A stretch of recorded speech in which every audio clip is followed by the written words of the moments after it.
വാർത്തകളിൽ അരുണാചൽ പ്രദേശിലെ സാത്താൻ സേവയും ഡോക്ടർ ദമ്പതികളുടെയും സുഹൃത്തിൻ്റെയും മരണവും നിറഞ്ഞു നിൽക്കുമ്പോൾ തിരുവനന്തപുരം നിവാസികൾക്ക് 7 വർഷം മുമ്പ് നടന്ന സാത്താൻ സേവ കൊലപാതകങ്ങൾ അത്ര വേഗം മറക്കുവാൻ കഴിയില്ല.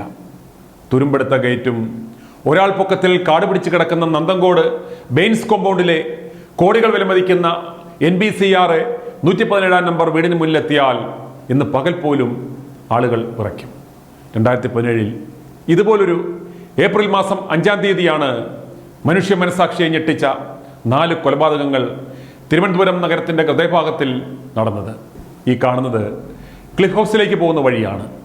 മുഖ്യമന്ത്രിയുടെ ഔദ്യോഗിക വസതിയായ ക്ലിഫ് ഹൗസിന് വെളിപ്പാടകലെ ബൈൻസ് കോമ്പൗണ്ടിലെ സ്വന്തം വീട്ടിൽ വെച്ചാണ് പ്രൊഫസർ ഡോക്ടർ രാജതങ്കം, ഭാര്യയും ജനറൽ ആശുപത്രിയിലെ ഡോക്ടറുമായിരുന്ന ഡോക്ടർ ജീൻ പത്മ, മകൾ 25-കാരിയായ ഡോക്ടർ കാരൽ പത്മ തങ്കം, ഇവരുടെ ബന്ധു ലളിത എന്നിവർ അരുങ്കൊലയ്ക്കിരയായത്. ഡോക്ടർ രാജതങ്കത്തിൻ്റെയും ഡോക്ടർ ജീൻ പത്മയുടെയും മകൻ കേഡൽ ജിൻസൺ രാജ ആയിരുന്നു ഈ 4 കൊലപാതകങ്ങൾക്കും പിന്നിൽ. ഇവർ സന്തോഷത്തോടെ താമസിച്ച ആ വീടിൻ്റെ ഇന്നത്തെ അവസ്ഥ നമുക്കൊന്ന് കാണാം. വളരെ പാടുപെട്ടാണ് ഞങ്ങൾ ഈ ദൃശ്യങ്ങൾ പകർത്തിയത്. ഒരാൾ പൊക്കത്തിൽ കാട് വളർന്നു നിൽക്കുന്ന ഇഴജന്തുക്കൾ നിറഞ്ഞ ഈ കോമ്പൗണ്ടിലേക്ക് ഒന്നെത്തി നോക്കാൻ പോലും അയൽപക്കക്കാർ ഉൾപ്പെടെ ഇന്നും ഭയക്കും.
സബ്സ്ക്രൈബ് ചെയ്തിട്ടില്ലാത്തവർ ഇപ്പോൾ തന്നെ സബ്സ്ക്രൈബ് ചെയ്യുക.